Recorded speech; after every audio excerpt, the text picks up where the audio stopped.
The Apple Watch blood oxygen saga just took another dramatic turn, and medical tech company Masimo is not having it. Just when you thought Apple had cleverly solved their patent problem by bringing back blood oxygen monitoring through a redesigned software update, Masimo has fired back with a fresh lawsuit that could change everything for Apple. Masimo claims U.S. Customs made a secret ruling allowing Apple to restore the feature without even notifying them.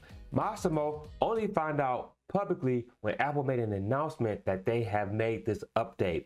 Now, Masimo is seeking an emergency restraining order, arguing that Apple's workaround still infringes on their patent. So you know what? This isn't just about one feature. It's a battle that could reshape how big tech companies handle medical patents. So in this video, guys, we're going to dive deep into all this information and take a look at what this means, not only for the future of Masimo, but other healthcare patents as well. So if you're new to this channel and enjoy staying up to date with the latest tech news, you've landed at the right place. Do me a huge favor, hit that subscribe button, hit that notification bell, and hit that like button if you enjoy this type of videos. All right, let's dive deep into this one. Masimo takes legal action against Apple over blood oxygen monitoring feature return. Now, this is an article out of Mac Trash. So just to set the stage a little bit for you, back in December of 2023, Masimo filed a lawsuit against Apple, claiming that they have infringed on their patent with the blood oxygen sensor.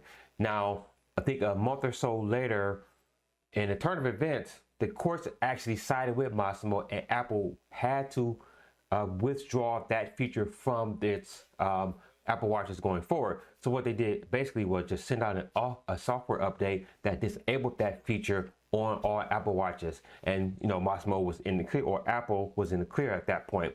Now we fast forward to this year here, a year and a half or so later, Apple is back at it when they just announced recently that they were adding this feature back into the Apple Watch. So that sets the stage for you. Now let's get into what has recently happened.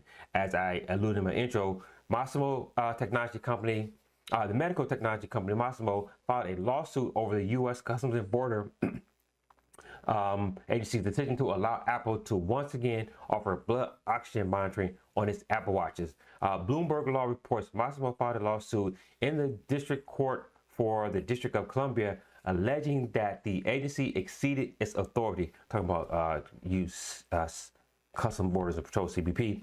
The medical device company claimed it didn't find out about the ruling until August 14th, when Apple announced the announcement that the blood oxygen monitoring feature would return via a software update. The CBP had made an ex parte ruling on August 1st, even though the agency traditionally requires hearing from both sides before making such a decision. So Masimo didn't know that Apple was in court about this, and then CBP made this decision, and they sided with Apple.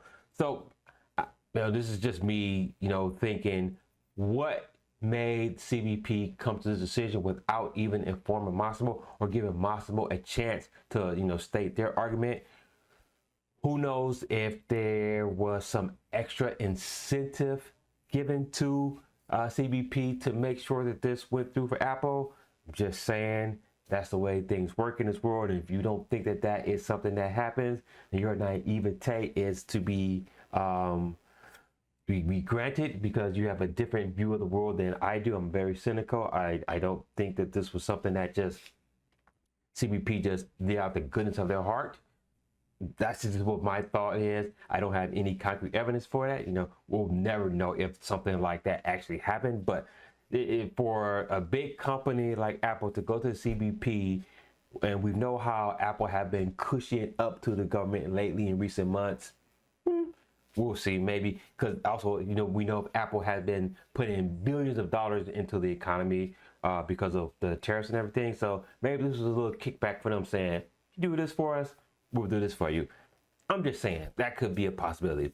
On August 14th, Apple released, that's just in my opinion. On August 14th, Apple released iOS 18.6.1 and watchOS 11.6.1, which brought a redesigned blood oxygen feature back to affected Apple Watch models. So basically what they did was, so in the original model, they would allow the readings to be read directly on the watch.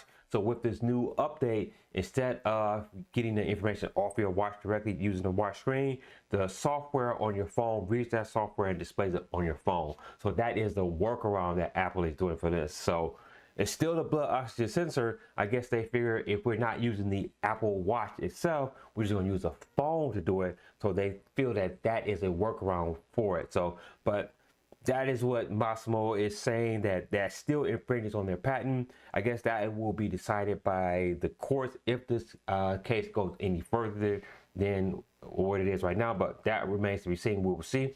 While Apple believes the new method takes advantage of a loophole in Masimo's patents, while Masimo has long held that the Apple Watch's sensor hardware infringes on its patent tech, Masimo is seeking a temporary restraining order and preliminary injunction blocking the U.S. Customs and Border Protection Agency's decision. So it's going to be interesting to see what happens in the near future. Well, I say when this goes to court.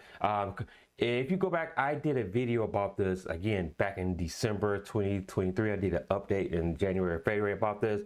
It was more than just the patent that Apple infringed on.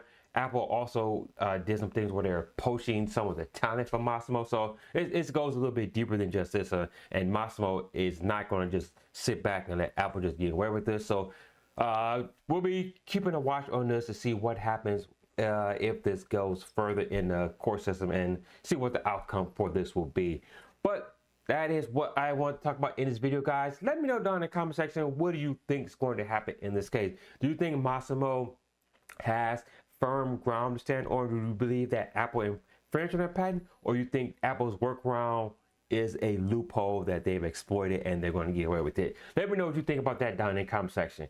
Once again, thank you guys for taking the time out to watch the video. Again, if you enjoy staying up to date with the latest tech news, do me a huge favor, hit that subscribe button, hit that notification bell, and hit the like button.